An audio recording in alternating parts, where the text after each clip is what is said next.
샬롬 샬롬 샬롬 샬롬 샬롬. 하나님 사랑합니다. 여러분 주 안에서 사랑합니다. 신명기 23장 말씀이죠. 민족의 고난 중에 있습니다. 이것을 어떻게 우리가 볼 것인가. 1919년 3월 1일 일어났던 3.1 만세 운동이 이제 100주년이 넘어섰어요. 그렇죠? 그래서 오늘은 민족이 당한 고난에 대해서 한번 살펴봅니다. 남탓하지 말아야 되죠. 우리나라는 일본의 36년 식민지로 살면서 고생합니다. 성경에 보면 우리 민족보다 더 큰 고난을 당한 민족이 바로 이스라엘임을 알게 되죠.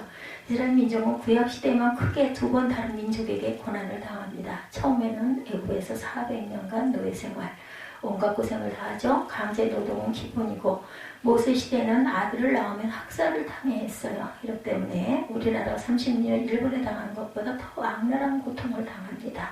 성경에 하나님은 이스라엘 백성들에게 애굽 사람을 미워하지 말라. 신명기 13장 7절 이하에 보면 애굽 사람을 미워하지 말라. 내가 그의 땅에서 객이 되었음이니라 말씀합니다. 충격적인 말씀이죠. 이스라엘 사람들이 애굽에 400년 살면서 받은 고통만 있었던 것은 아닙니다. 야곱 가족이 기근을 피해 애굽으로 이민 간 것이 시초인데 초기의 애굽 왕의 배려로 많은 은혜를 입었어요. 그때 객으로 이주민으로 애굽에 살면서 받았던 은혜를 기억하서 애굽 사람을 미워하지 말라고 말씀하십니다. 그렇다면 애굽 사람들에게 받았던 학대는 잊어버렸다는 말씀인가? 그것은 아니죠. 신명기 24장 18절에 너는 애굽에서 종되었던 일과 내 하나님 야훼께서 너를 거기서 속량하신 것을 기억하라. 하나님께서 애굽에서 당한 아픈 기억은 아픈 역사로 기억하고 있어야 된다라는 말씀입니다. 그렇다면 하나님의 애굽 사람을 미워하지 말라는 말씀은 무슨 말씀인가?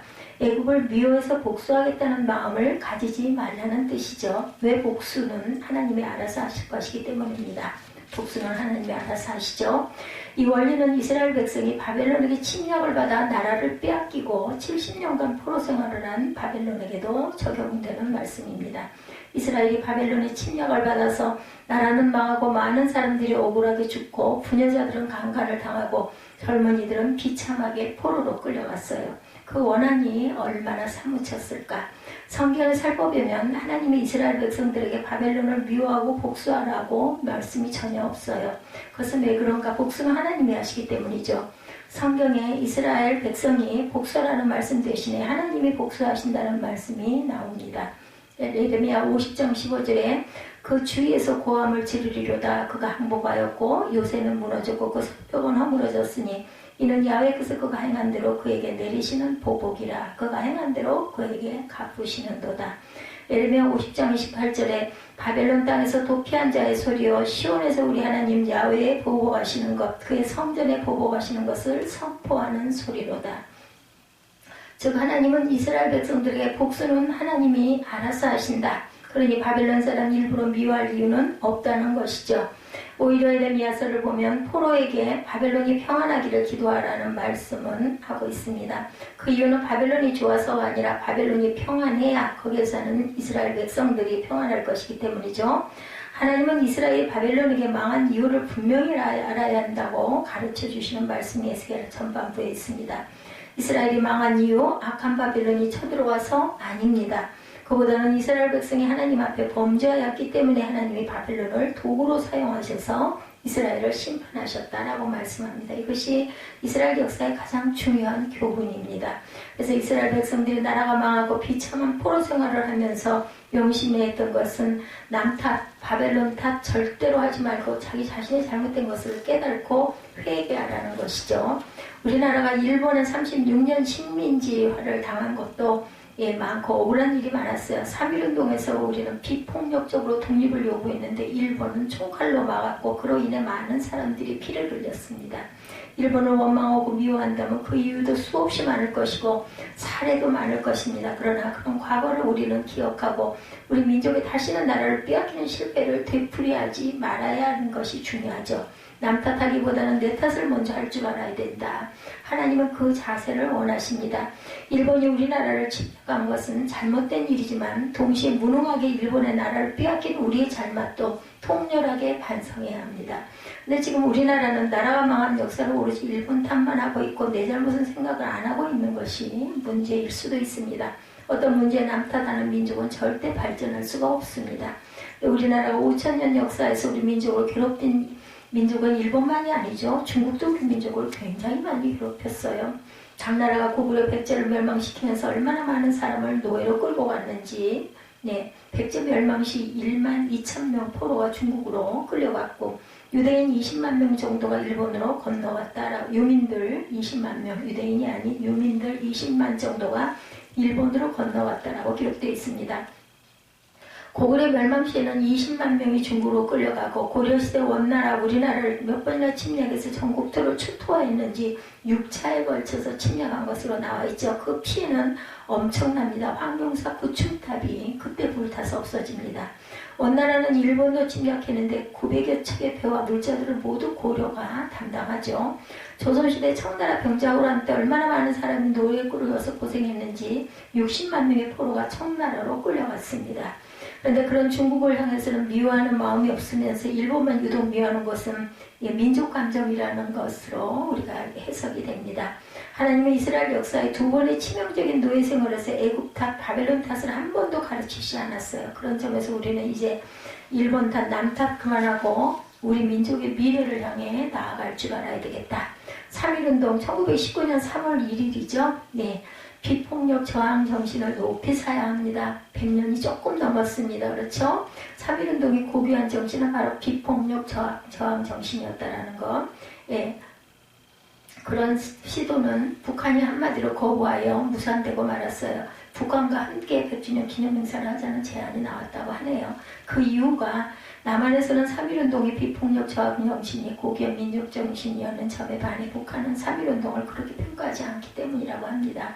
그 이유는 북한은 3.1운동 자체를 높이 평가하지 않고 의도적으로 격화시켜왔다 그래요. 3.1운동은 이른바 부르주아 민족주의, 멸망가들의 한심한 비혁명적 움직임이었다 이렇게 평가합니다. 북한은 반세기 동안 주민들의 뇌리에 주입해온 3.1운동은 웃기는 장난이고 오직 김일성의 무장투쟁만이 유일한 민족 해방의 길이다 이렇게 교육을 시켜왔는데 지금 와서 3.1운동을 고귀한 독립운동이었다고 그들이 인정할 수가 없다는 거죠.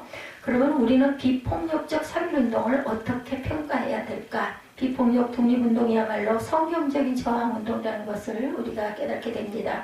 모세가 애굽에서 노예 생활하는 이스라엘 민족을 해방시키기 위하여 애굽으로 가죠.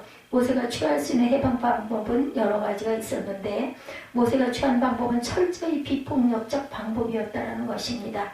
모세는 얼마든지 폭력적 방법을 사용할 수도 있었어요. 애굽에서 왕자로 있을 때 군사훈련도 받았기 때문에 애굽의 군사력에 대항하는 방법을 잘 알고 있었습니다. 그래서 이스라엘 백성들을 은밀히 조직화하여 군사적으로 대항하면 얼마든지 가능했는데 그런 폭력적 독립운동을 하나님은 전혀 시키지 않았고 모세도 전혀 시도하지 않습니다. 오직 하나님 말씀에 의거하여 비폭력적 방법으로 민족을 해방시킵니다. 그것은 이스라엘 백성이 바벨론의 포로로 있을 때도 마찬가지였죠. 하나님은 이스라엘 백성들에게 군사적인 독립운동을 지시하지 않습니다. 오히려 다니엘 같은 사람은 바벨론의 관리가 되어 바벨론의 느부갓네살 왕을 돕는 역할을 충실히 행하는 것을 보게 되는데 다니엘의 행동은 오늘날 우리 시각으로 보면 어찌 보면 지독한 친일분자와 다름이 없어요. 일본으로 비유한다면. 그러나 하나님은 다니엘에게 하나님법 안에서 바벨론에 충성하기를 원하십니다. 즉 하나님은 폭력적 독립운동을 좋아하시지 않으셨다는 것을 알 수가 있죠. 물론 폭력적 독립운동은 사사기에 보면 긍정적으로 묘사되어 있기도 합니다. 성경 전반에 정치적인 폭력적 저항운동은 하나님이 지지 않았다는 것을 알고 있는 것은 예수님 시대에도 마찬가지였어요. 예수님 시대에 열심당, 혁명당, 젤롯당이라고 하는 당들이 있었죠. 그들은 유대나라의 독립운동을 위해서 암살, 폭력, 테러를 언제든지 하겠다고 맹세한 사람들이었어요. 당시에 열혈민족주의자들이었습니다. 그러나 예수님은 그런 폭력적 독립운동을 지지하지 않으십니다. 그래서 12제자 중에 열심당 출신이 있었어요. 마태복음 10장 4절에 나오는 가나안인 시몬, 다른 말로 열심당원 시몬이다 말합니다. 열심당은 노마를 위해서 세금 내는 것을 거부하였으나 예수님은 가이사의 것은 가이사에게 하나님 것은 하나님에게 이렇게 말씀하시면서 로마의 일정 부분 세금 내는 것을 정당하다고 말씀하십니다. 즉 하나님은 극단적인 폭력을 결코 좋아하지 않는다는 것을 알아야 되죠. 그런 점에서 비폭력적 3.1운동은 정말 기독교적이고 고귀한 평화적 저항운동이었어요. 3.1운동은 실패로 끝납니다. 조선은 독립하지 못했기 때문에 실패한 듯 보였죠. 그러나 3.1운동의 고귀한 정신, 독립, 평화, 자주정신은 3.1운동을 계기로 우리 민족에 깊이 심어졌기에 결코 실패했다고 평가할 수가 없습니다. 3.1운동은 중국에서 일어난 5월 4일 운동을 비롯해 아시아 지역의 저항운동에 불을 지폈다는 점에서 결코 실패한 운동이 아닌 거죠. 민족의 고난은 민족의 체질을 바꾸는 기회로 만들어야 합니다. 개인의 고난은 영적인 체질을 바꾸는 축복의 기회가 된다라는 말씀이 있듯이 민족의 고난에도 동일하게 적용이 됩니다. 이스라엘 민족, 유대인들에게 바벨론 70년 포로 생활은 유대인들의 체질을 바꿨어요. 바벨론 포로 이전에는 우상숭배가 이스라엘을 괴롭히는 못된 영적 체질이었는데 바벨론 포로 이후에는 이스라엘 민족에게 우상숭배란 나쁜 습성은 사라지고 맙니다. 그리고 이스라엘 백성들은 바벨론 포로 때 성전이 파괴되어 버린 성전에서 제사 드릴 수가 없어서 일어난 것이 유대인 회당운동이었습니다. 유대인들은 10가족만 모이면 회당을 만들고 안식일에 회당에 모여 성경을 읽고 기도했고 회당 중심으로 살게 됩니다. 그 회당 중심으로 하나님을 예배하고 회당 중심으로 사는 그들의 삶의 독특성이 바벨론 포로를 통해 이루어진 영적 체질이 되죠. 지금도 유대인들은 회당 중심으로 살아갑니다. 회당 중심의 삶이 유대인들의 정체성을 유지하는 구심점이 됩니다. 그 체질이 바벨론에서 시작이 됩니다. 유대인은 AD 70년 예루살렘이 철저히 파괴되고 난 뒤에 세계를 유람하며 사는 유랑민이 됩니다. 근데 로마 사회가 기독교화되면서 유대인은 예수님의 십자가에 못 박아 죽인 민족이라는 미움을 받습니다. 중세에는 먹고 살려면 땅이 있어서 농사를 지어야 하는 사람들이 유대인들에게는 밉다고 땅을 빌려주지를 않았어요. 그래서 유대인들은 농사를 지을 수가 없어서 할 수 없이 장사하는 일을 주로 하게 되죠. 그래서 오늘날 유대인들이 장사의 귀재가 되었어요. 민족의 고난이 유대인을 장사의 재능에 있을 수밖에 없는 민족으로 만들어 놓은 거죠. 그리고 유대인들이 노벨상을 가장 많이 받은 민족이라고 합니다. 근데 유대인들이 노벨상을 잘 받는 까닭은 세계에 유명함에 살았기 때문에 유대인이라면 언어는 기본적으로 몇 개를 해야 했다고 해요. 하나는 히브리어, 또 하나는 세계 공용어인 영어, 그리고 자기들이 사는 나라의 언어, 한국어면 한국인이면 한국어, 중국이면 중국어 이런 식으로. 즉 유대인은 대부분 언어 3개는 기본적으로 한다고 하네요. 그러니 그들은 언어에서 벌써 공부를 잘할 수밖에 없는 민족 체질이 됩니다. 유대인들에게 민족의 고난이 영적인 체질이 바뀌는 축복의 계기가 된 것처럼 우리 민족의 고난, 일제의 고난은 우리 민족 체질에 어떤 영향을 주었을까요? 유대인에게 3.1운동이 일시적인 실패 후에 우리 민족에 2가지 운동이 일어납니다. 하나는 민족 개조운동, 이 운동은 전개한 것은 주로 기독교 지도자가 중심으로 일어났는데 그들은 3.1운동이 실패한 것은 우리 민족의 힘이 약하기 때문이다 이렇게 봅니다. 그래서 독립을 이루기 위해서는 실력을 키워야 한다는 주장이어서 일어난 것이 민족 개조운동, 실력 양성운동이었다고 해요. 그 운동에 앞장선 사람들이 안창호, 이상재, 조만식 선생님 같은 분들이었습니다. 그리고 실제로 그들의 운동 덕분에 교육운동, 계몽운동이 일어나 민족의 실력을 키우는 일이 많이 일어났다고 그러죠. 또 하나의 운동은 사회주의 운동, 공산주의의 운동이었습니다. 그들은 무장독립운동을 주장하며 무장항일운동을 전개합니다. 그리고 그들 중심으로 일어난 것이 반기독교 운동이었다고 그러죠. 그때 벌써 반기독교 운동이 일어납니다. 그래서 기독교주의자도 중심의 교육운동과 기독교 지도자 중심의 교육운동과 공산주의자들이 주류를 이룬 무장항일운동은 해방 후에까지 이어져서 오늘에 이렇게 되었다고 그러네요. 실제 공산주의자들은 처음에는 항일 무장 투쟁을 조금 했으나 점점 세력이 약화되어 일본에 전혀 위협적이 되지를 못합니다. 모택동을 중심으로 한 중국 공산당은 일본과 적극적으로 싸우지도 않습니다. 일본과 적극적으로 싸운 부대는 모택동 부대가 아니라 국민당 장개석 부대였다고 그러네요. 그러면 우리나라 독립은 어떻게 왔는가?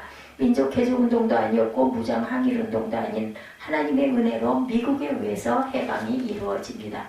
그런데 민족 개조운동, 민족 교육운동을 꾸준히 해온 기독교 지도자들이 주축이 되어서 해방 후 정부가 수립된 것이 남한이고 북한은 공산주의자들이 주축이 되어 정부를 세워서 오늘까지 이르게 됩니다. 우리나라가 이만큼 발전하게 된 것은 우리 민족이 악착같이 일하고 끈질긴 민족성에다 우리 민족만큼 교육률이 높은 민족이 없다 그러죠. 그 교육률이 합쳐서 땀을 흘려 오늘의 번영을 이루었습니다. 그 모든 것을 살펴보면 하나님이 우리 민족의 고난을 통해서 우리 민족의 영적인 체질을 바꾸어 놓으셨기 때문이죠. 일제강점기와 유교라는 아픔을 통해서 많은 사람들이 하나님을 믿게 되었고 동양에서 유일하게 기독교가 크게 부흥한 나라가 됩니다. 이것이 저절로 된 일은 아니죠. 하나님이 우리 민족의 고난을 통해서 영적 체질을 바꿔주셨고 그 결과 하나님이 우리 민족의 복을 허락하셨기 때문입니다. 이제 우리나라는 세계 10대 무역국으로 발전했고 영적으로도 많은 복을 받습니다. 가는 곳마다 교회가 세워지고 하나님을 믿는 백성들이 있는 나라가 되죠. 우리나라가 발전하는 길은 하나님이 우리에게 복을 주셔야 합니다. 즉 하나님을 잘 믿는 길밖에 없다는 것을 알아야 되겠죠. 시편 33편 12절에 야훼를 자기 하나님으로 삼은 나라 곧 하나님의 기업으로 선택을 받은 백성은 복이 있도다. 여호와를 자기 하나님으로 삼는다는 뜻은 하나님 말씀대로 산다는 뜻이죠. 하나님 말씀대로 살면 망할까 흥할까 반드시 응하겠죠. 그것을 믿어야 합니다. 이스라엘이란 나라 석유가 안 나는 나라였어요. 예, 주위 중동 국가들은 다 석유가 펑펑 쏟아지는데 이스라엘만큼은 석유가 발견되지 않았어요. 그런데 토비아 유스킨이라는 유대인이 성경을 읽다가 한 구절에 꽂힙니다. 신명기 33장 19절에 그들이 백성들을 불러 산에 이르게 하고 거기에서 의로운 제사를 드릴 것이며 바다의 풍부한 곳과 모래에 감춰진 보배를 흡수하리로다. 신명기 33장은 모세가 마지막으로 12지파를 축복한 말씀인데 그 중에 19절은 스불론 지파에 대한 축복의 예언이었습니다. 그런데 바다의 풍부한 것과 모래에 감추어진 보배는 과연 무엇일까? 유스키는 이것을 석유와 천연가스로 봅니다. 그래서 그는 스불론 지파가 있었던 이스라엘 북부 지역의 바다를 탐색하기 시작하죠. 그러다 2004년 결국 그는 바다에서 어마어마한 천연가스와 석유를 발견하게 됩니다. 그가 발견한 것만으로도 이스라엘은 60년간 사용하고 남을 만한 천연가스였다고 합니다. 그래서 이스라엘이 이제 석유 수입국에서 석유 수출하는 나라로 바뀌어 있다고 합니다. 하나님 말씀에 놀라운 축복의 말씀이 담겨 있다는 것을 그는 증명한 셈이죠. 우리나라가 잘 사는 길 어디에 있을까? 하나님을 경외하고 하나님 말씀대로 사는 것에 있습니다. 우리가 믿는 사람들이 우리나라를 그런 나라로 만들어 가야 되겠죠. 민족이 당한 고난 우리가 어떻게 받아들여야 될 것인가. 남 탓을 절대 하지 말아야 되고 비폭력 저항 정신을 높이 사야 되겠죠. 상일정신. 민족의 고난은 민족의 체질을 바뀌는 기회로 우리가 삼는 그러한 발전된 생각, 하나님의 성경적인 귀한 메시지를 받아 하나님과 함께 동행하는 귀한 민족이 되기를 주님의 이름으로 축복합니다. 기도하시겠습니다.